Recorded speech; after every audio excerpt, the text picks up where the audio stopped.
Most people are taught from a young age that faith is a virtue, that to believe without question is a strength, that trust in something without evidence is noble. But when you really think about it, what does that actually mean?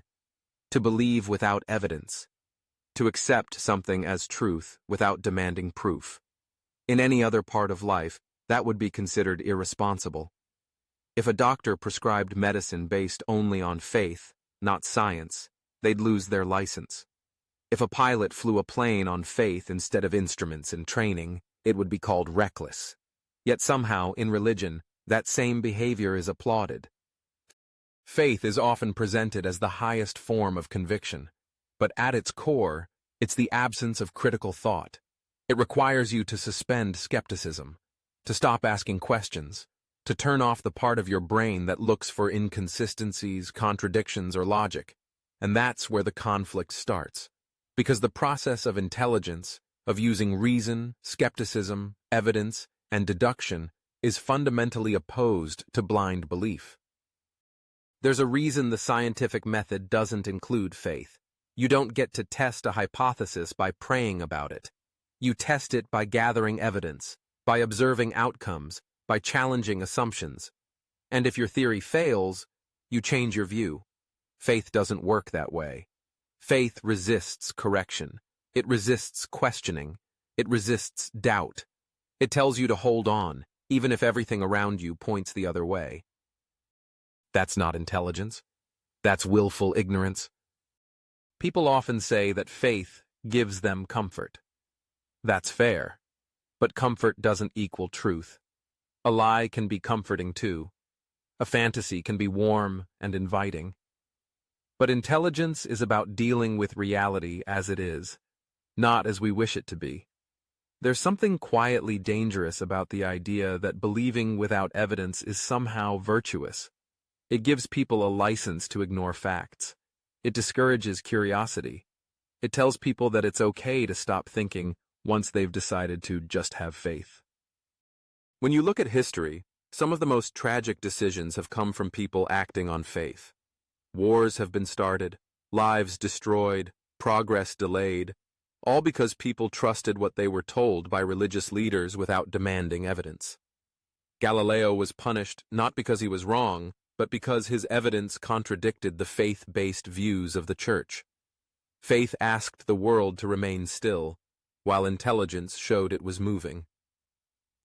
In modern life, we hold intelligence to a high standard in everything, except religion. We expect engineers to prove their designs work. We expect doctors to justify their diagnosis.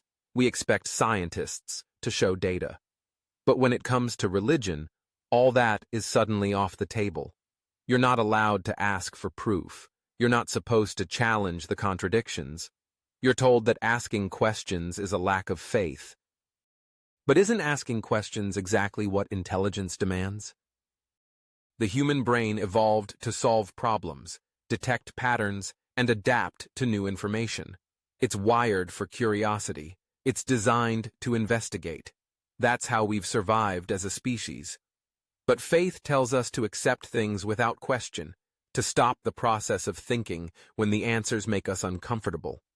It teaches people to bypass their own instincts, to deny their own critical thinking. That's not growth. That's regression. Faith is treated as sacred, untouchable. But if something can't survive questioning, maybe it doesn't deserve blind acceptance. If your belief crumbles under scrutiny, that should tell you something. Truth doesn't fear investigation. Only lies do. And the truth is, faith often replaces thinking with feeling. It swaps logic with loyalty. People defend beliefs not because they make sense, but because they were raised with them, because they bring emotional security. But intelligence isn't about emotional security. It's about accuracy. It's about being willing to go where the facts take you, even if that path is uncomfortable. There's also a quiet kind of arrogance in faith. It says, I already have the answer, and I don't need to question it. That's not humility. That's intellectual laziness dressed up as virtue. Intelligence, on the other hand, starts with doubt. It acknowledges that we don't know everything, and that knowledge requires effort. Faith pretends to already know everything important, while intelligence works tirelessly to learn more. And here's a strange thing. Faith often claims to be humble, but it makes incredibly grand claims. It says the universe was made just for us, that an invisible being watches our every move, that we'll live forever after we die. These are enormous claims, and yet they come with no evidence, no data, no mechanism, just stories, passed down, repeated, protected. That's not humility. That's unchecked confidence.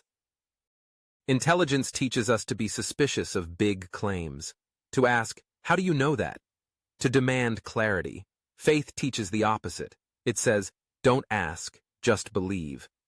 But if belief doesn't require thought, what exactly is it based on? Think about how faith operates in cults. The more unquestioning the followers, the more power the leader has.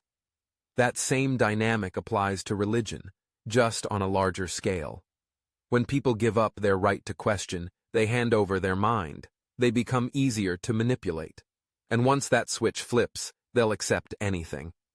Miracles, sacred texts full of contradictions, moral commands that would be unacceptable in any other context, all excused because faith makes it unquestionable.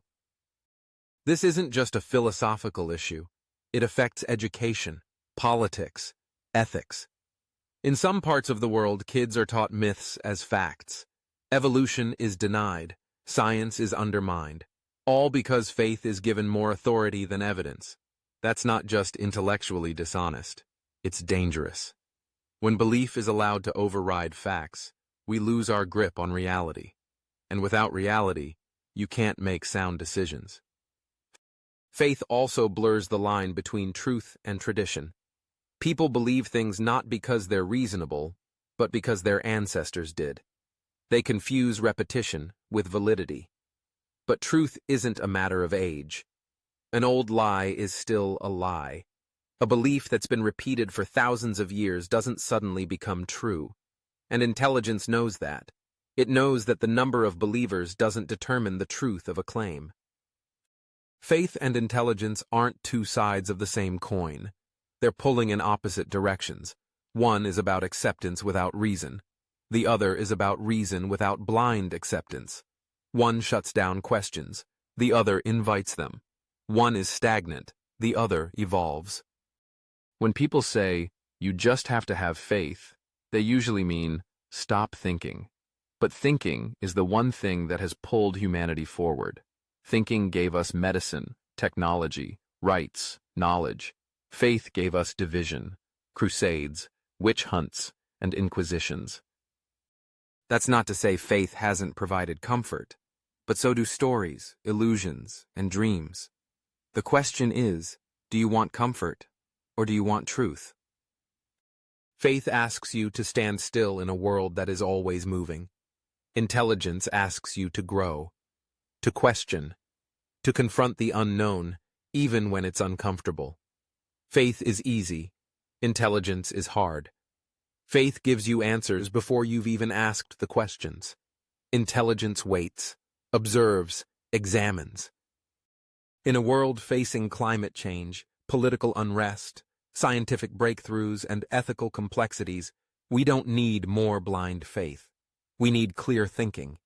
We need minds that are trained to separate facts from fiction, to challenge bad ideas even when they're popular, to follow evidence, not tradition, to seek what is real, not what is comforting. The truth is, the future belongs to those who can think, who can question, who can change their minds when new facts come in. Faith resists that. Intelligence welcomes it. Faith might feel good, but intelligence is what helps us survive and thrive. Because the mind was never meant to be chained to belief. It was meant to be free.